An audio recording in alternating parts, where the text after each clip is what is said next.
Ready to break free from algorithms, vanity PR, and money-sucking ads? My name's Larissa Werstiak, and I've learned in 7 years of jewelry marketing that content is the crown jewel.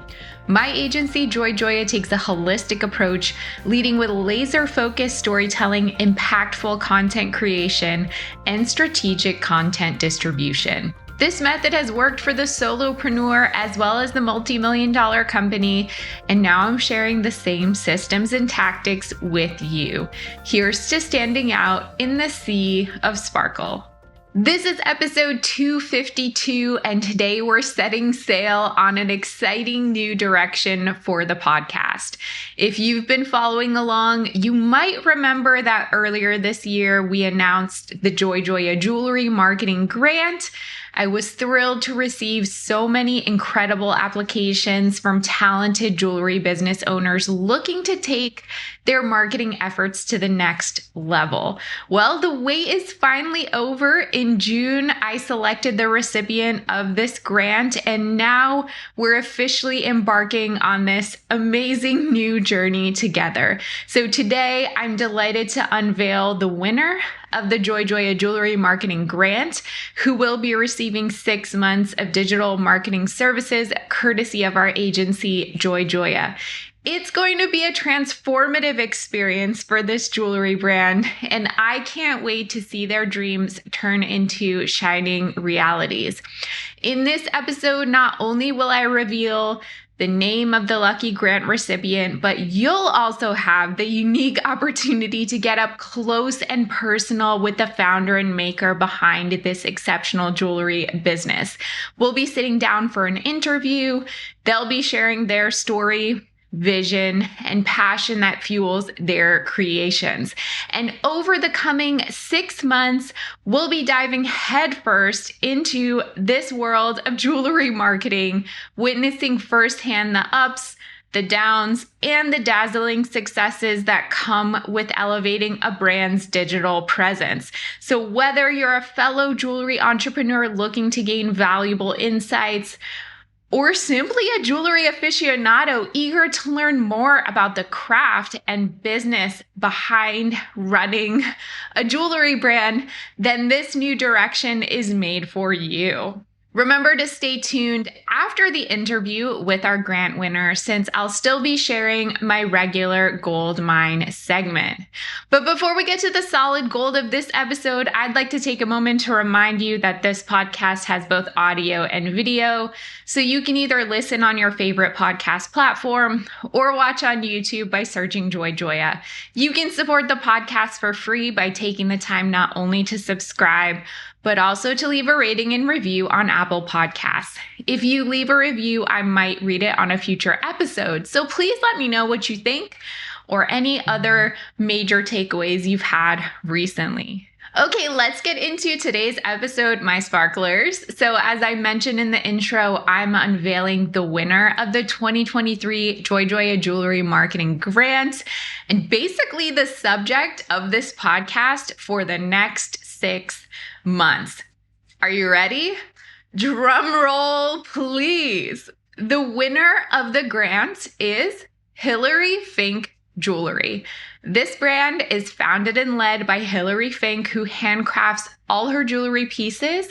It's a cutting edge and growing brand that appeals to collectors who have a love for individuality and an eye for innovative design. Hilary will be joining us virtually from the San Francisco Bay Area, and with over 2 decades of experience under her belt, she's a true master of her craft, specializing in one-of-a-kind and small batch pieces using traditional metalsmithing techniques, precious metals, and unique stones.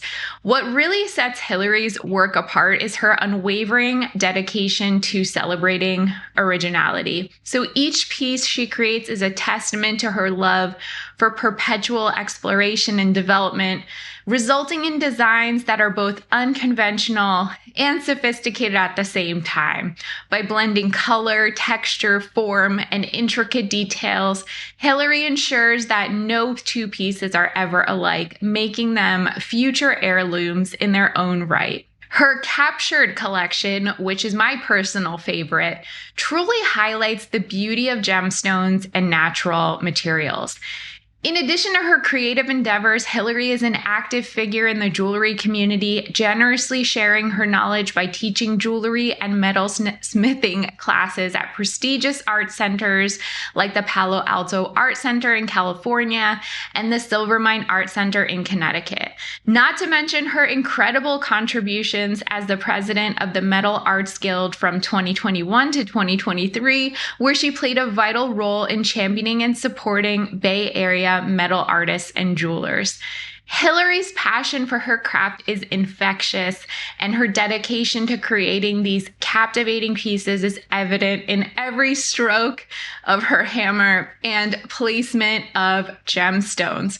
Without further delay, let's hear directly from Hillary what she thinks are her strengths, weaknesses, challenges, and goals.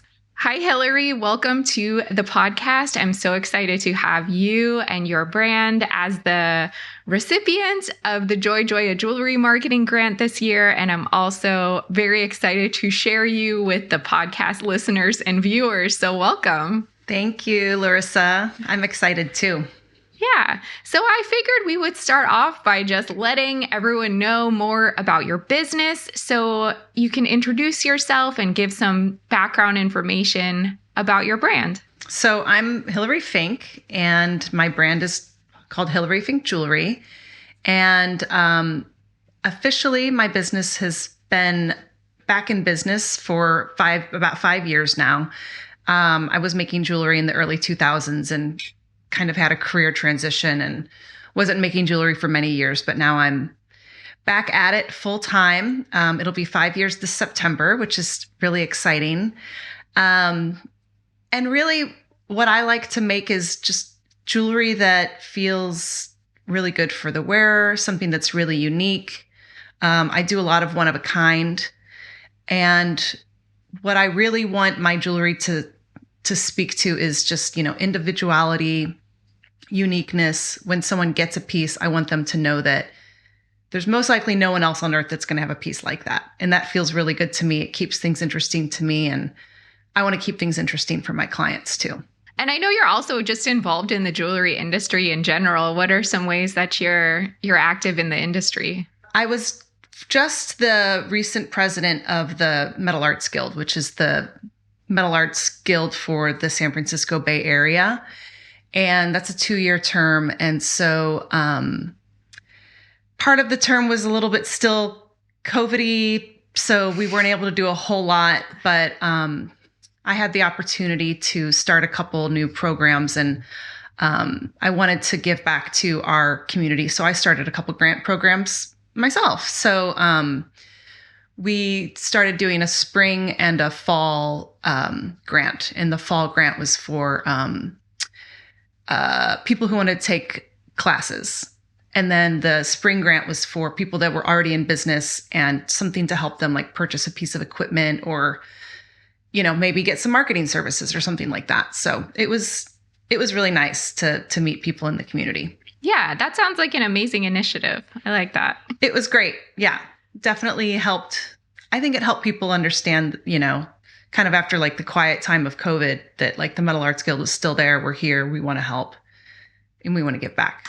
So in regard to your business, since you've started, you've pretty much been doing all the things yourself. You've been on your own, wearing all the hats. I know you are a member of Liz Cantner's Stay Gold Collective, so you do have support in that form. But I'm really curious, like over these years, doing all these things, what are like some of the challenges that you faced in running a business? I mean, at first it was just getting my jewelry out there and not really even understanding what was going on in the jewelry world, because the last time I'd made a piece of jewelry was like 10 or 12 years prior.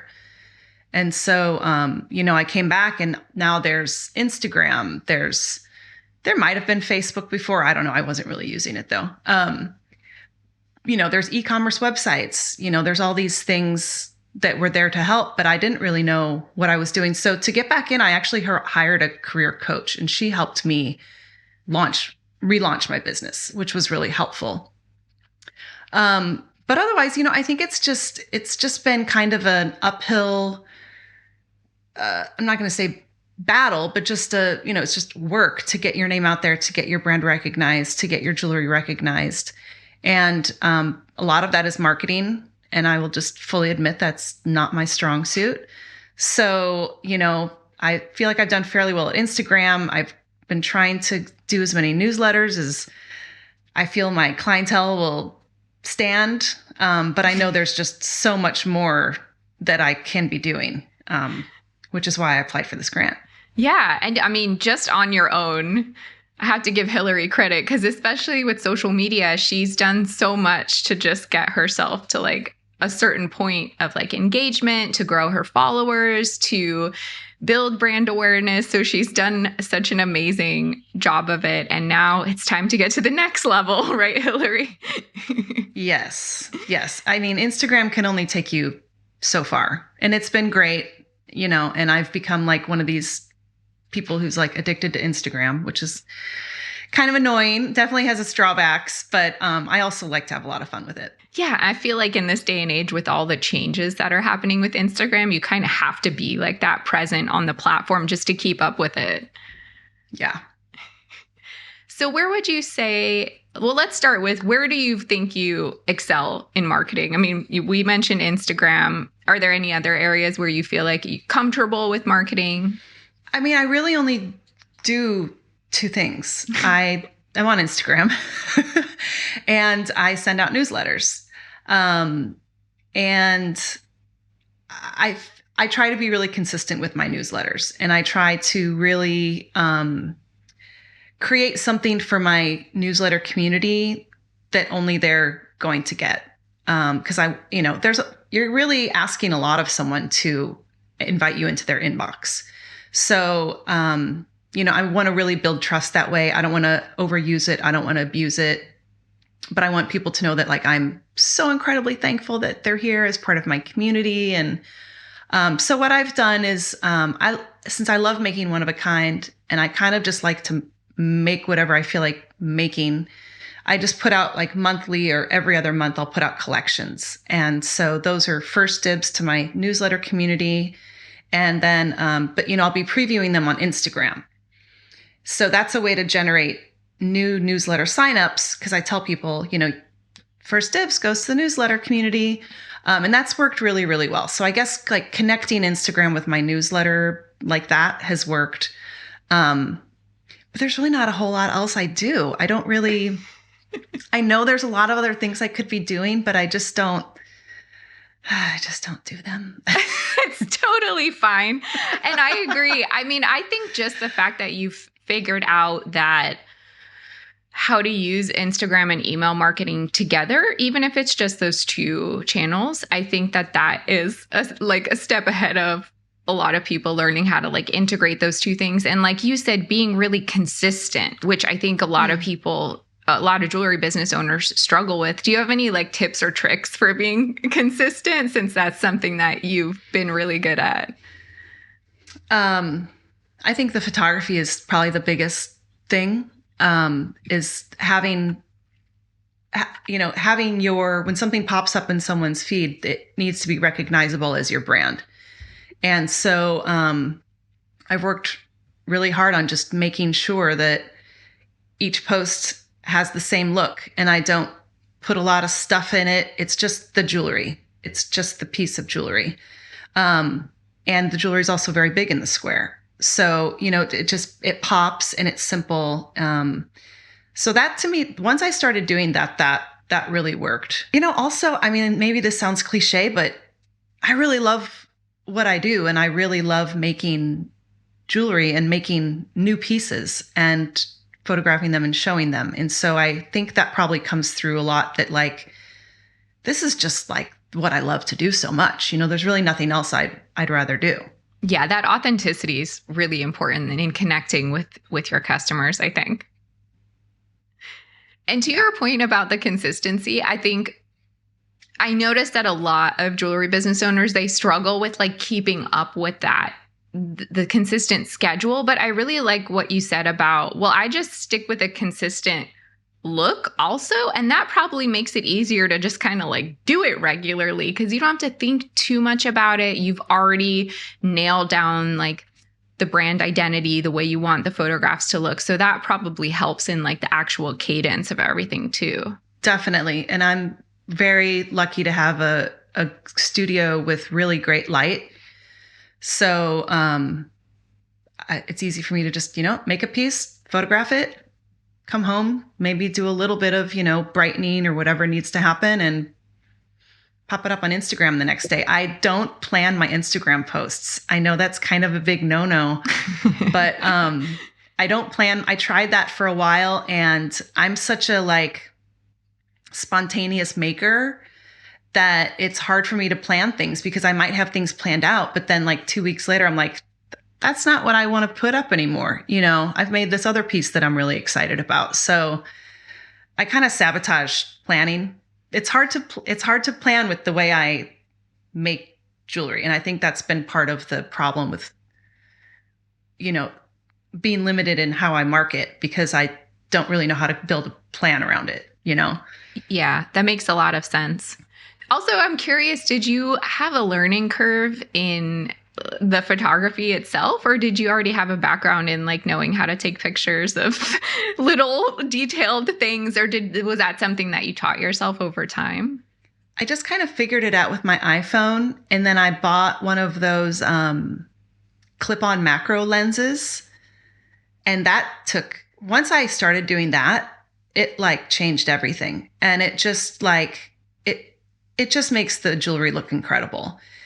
And then I got the brand new iPhone, the big one with the 3 lenses and the Pro, all that. And it has a better macro lens in it, but you can't really use the clip-on anymore. So it's different. So I'm happy with my new iPhone, but I have to say that clip-on lens, if anyone has an iPhone where they still just have 1 or 2 little lenses, all you need is a clip-on macro lens.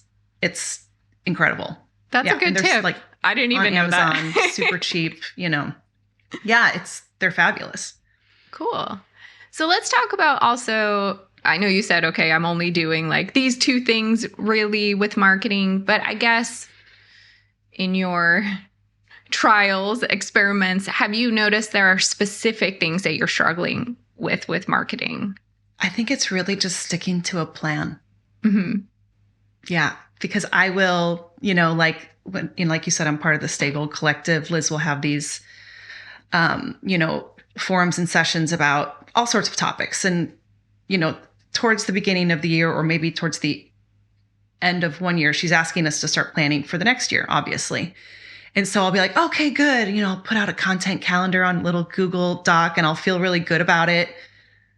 And then I just maybe I look at it for a month, but I don't really look at it again. And I planned 6 months out, and I'm like, oh, right, I said I was going to do this in March, And, another thing is I'm not a big holiday person.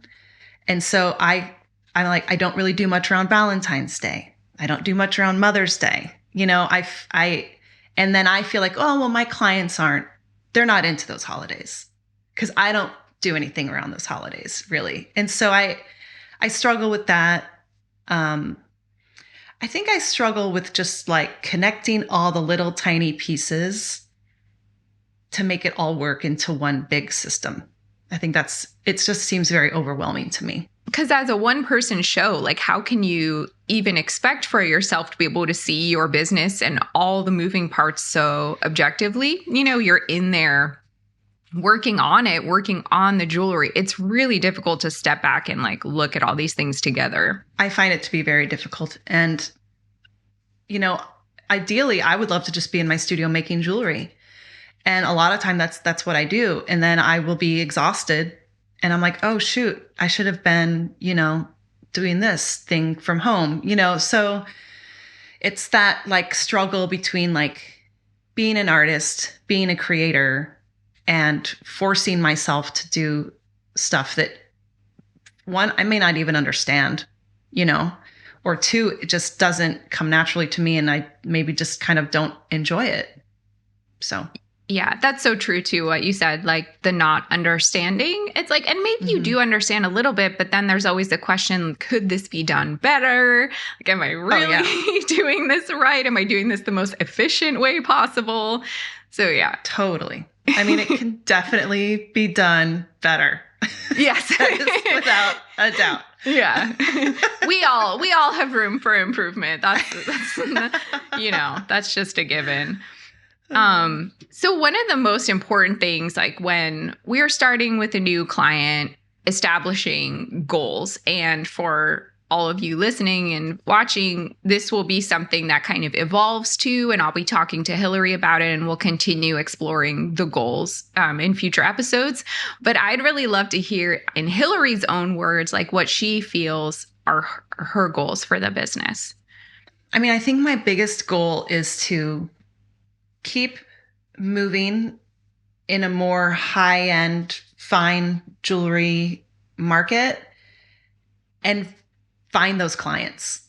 Like when I first started out 5 years ago, I was just working in silver, which is fine. I still love silver. I wear mostly silver personally. And, a lot of my clients kind of came to know that price point. And then I kind of here and there started working with gold, started working with gemstones, because I really just did metal and enamel. I didn't ever work with gemstones.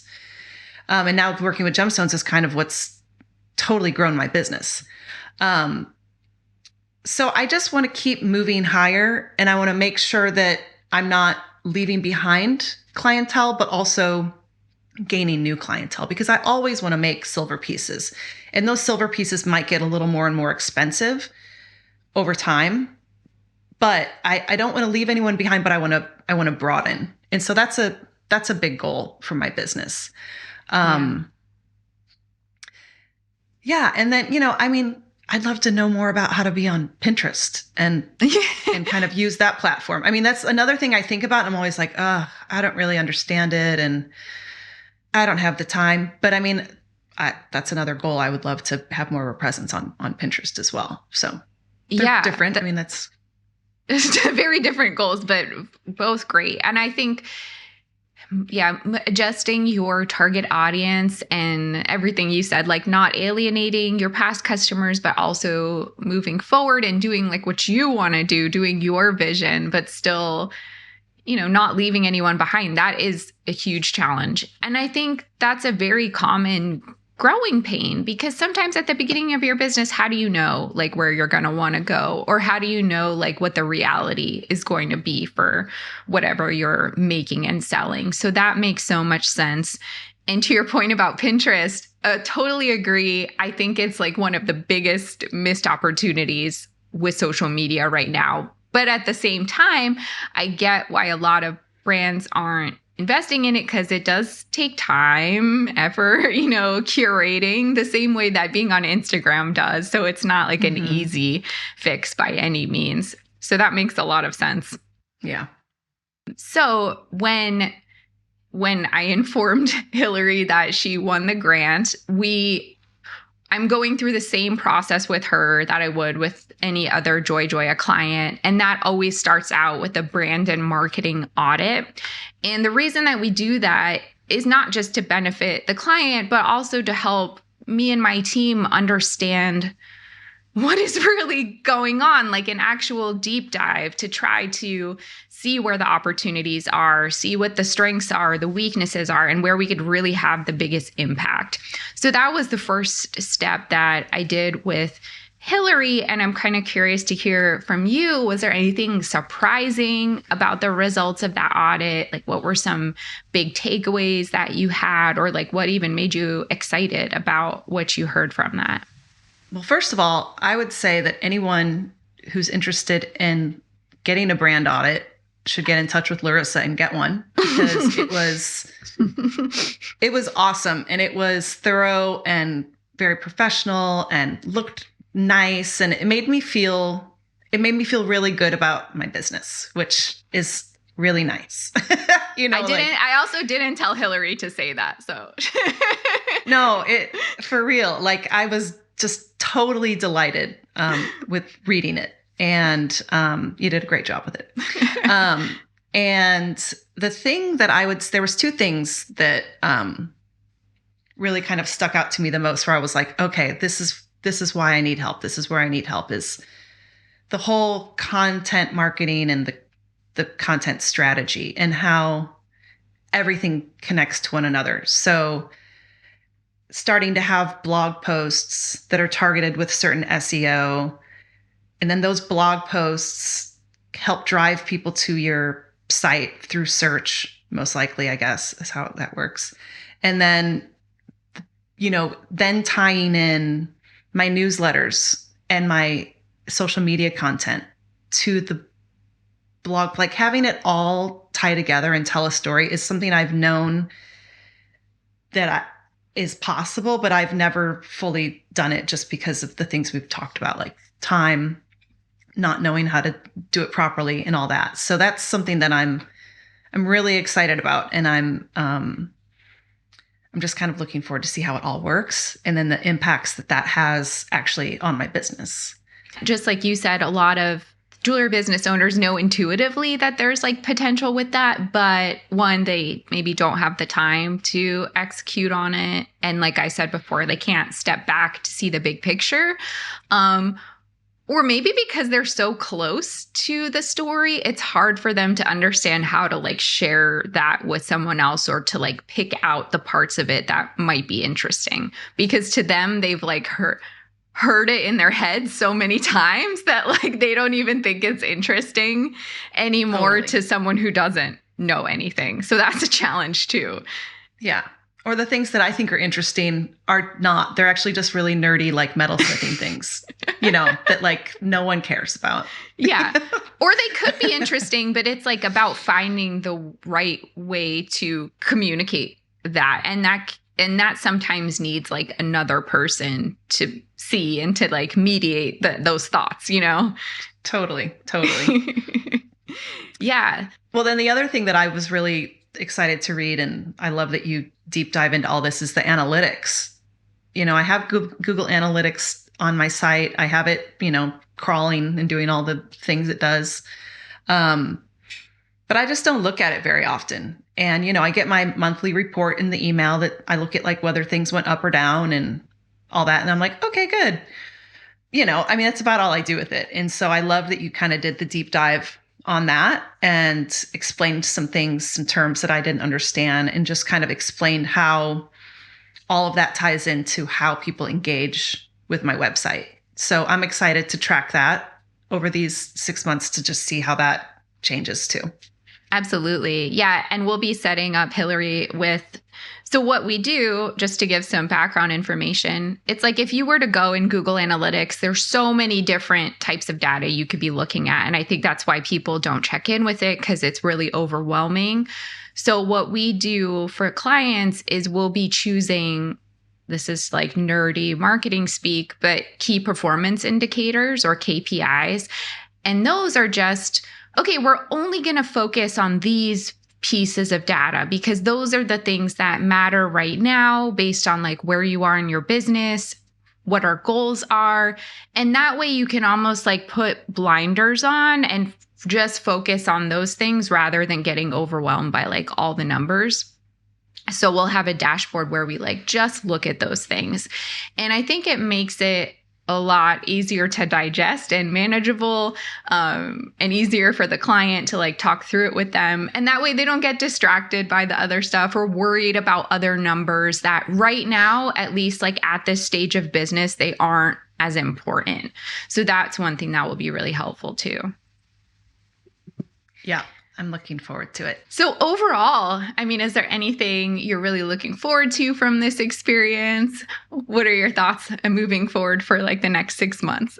I'm just excited to get started. I'm excited to work with you, to kind of see how it's all made, and see how it all starts to tie in together. And marketing is a little bit of a mystery to me. And so I'm looking for just a little bit of the onion peel to be pulled off, So it's really just about the big picture to me. It's going to be like Wizard of Oz where we like see who's behind the curtain, kind of. Totally. Yeah. Well, thank you for chatting with me today, Hillary. You'll be hearing, all listeners and viewers, you'll be hearing a lot more from Hillary for the next 6 months when we'll be working with her. You'll be joining her on this journey and hopefully learning a lot from her own experience. And I want to remind anyone, if they have questions or they want to hear specific things about what we're working on, feel free to reach out to me and we can talk with Hillary about that. So thanks again, Hillary. I'm so excited to work with you. Thank you. I'm very excited too. Just totally delighted. What did you think about the interview? Are you excited to follow Hillary along on this journey? I highly encourage you to check out Hillary's website, hillaryfink.com, and that's HILARYFINCK.com. And follow her on Instagram at Hillary Fink Jewelry. I'll put those links in the show notes as well. Let me know in a podcast review or YouTube comment what you think about this new journey. Okay, let's get into the gold mine. Welcome to another edition of the Gold Mine, a segment of this podcast where I get personal and share insights on entrepreneurship, mindset, success, growth, and all things business.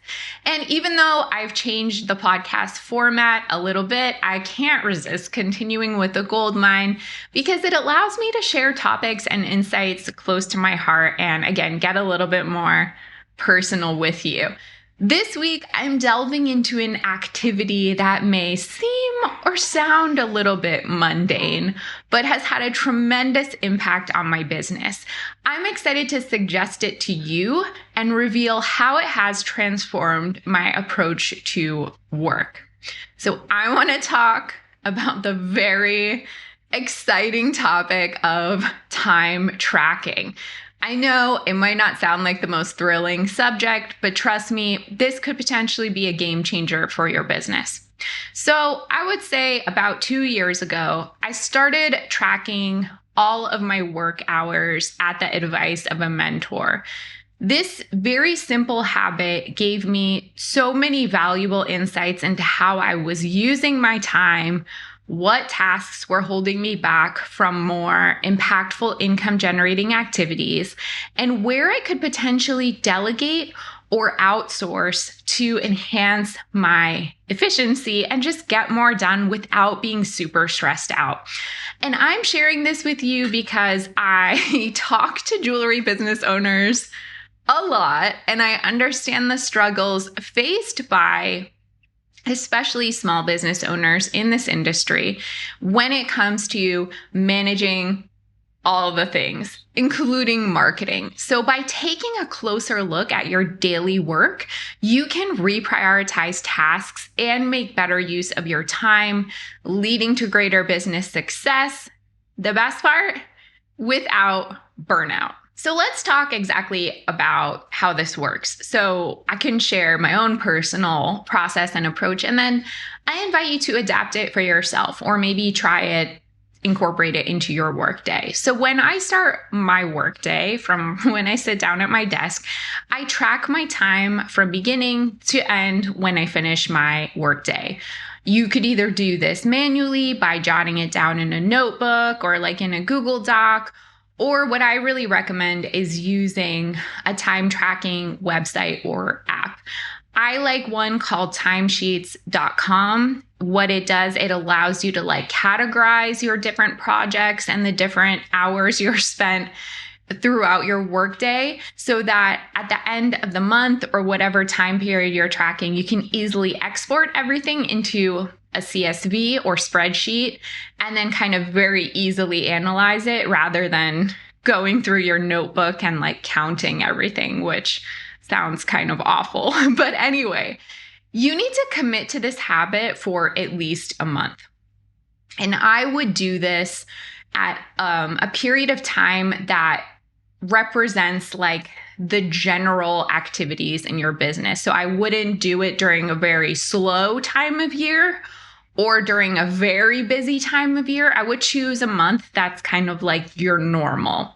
And then again, divide your hours into categories, whatever makes sense for you. So maybe like when you do email marketing or when you do social media, when you have client interactions, when you're working on new designs, when you're talking to your vendors, whatever makes sense for what you're doing in your business.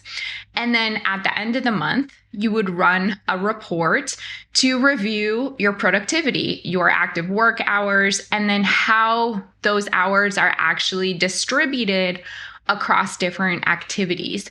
And the two major buckets that I want you to look at is like time spent working on your business versus time spent working in your business, which the latter of which would be like client interactions, making product, uploading product to your website, etc. Working on your business would be like proactive marketing, business development activities. And you'll really be surprised at the insights that you gain. So for example, many people believe they work 8 hours a day. Well, at least if this is your full-time work. But the reality is quite different. Most people achieve on a good day about 5 productive, juicy working hours, even if you're at a full-time job.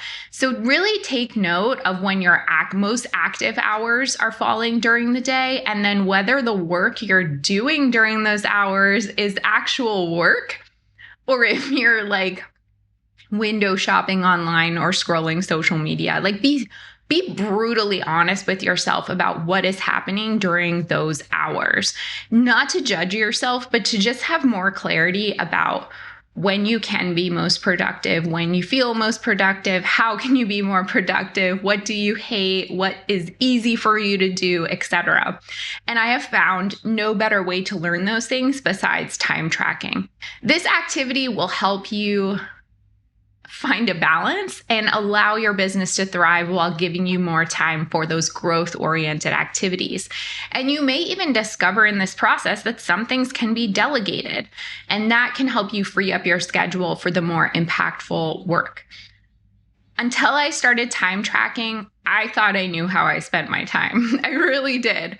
But when you look at the data, it shows you otherwise. There's always something important to learn from this process, as like tedious as it may be, and it will provide you valuable insights that will positively impact your business. So my challenge to you is to give time tracking a shot, at least for a full month. It might take you some time to get used to it because you're not in the habit of thinking about it and you may forget. But once you're in the habit of it, trust me, the rewards are worth it. So embrace this habit, see what adjustments you can make to further improve your business. Take the opportunity to create an action plan that will take your jewelry business to even greater heights. What do you think? Are you open to trying this? Have you tried this in the past? I would love to know. Let me know in an Instagram DM, podcast review, or YouTube comment. So that's it for today. Did you have questions about the episode? You can always email me, Larissa, that's LARYSSA @joyjoya.com. If you love this podcast, please share it with a friend who'd appreciate it. And don't forget to subscribe as well as leave a review on Apple Podcasts. If you're completely new to digital marketing, then you'll want to purchase and read a copy of my book, Jewelry Marketing Joy. Visit joyjoya.com/book for more information.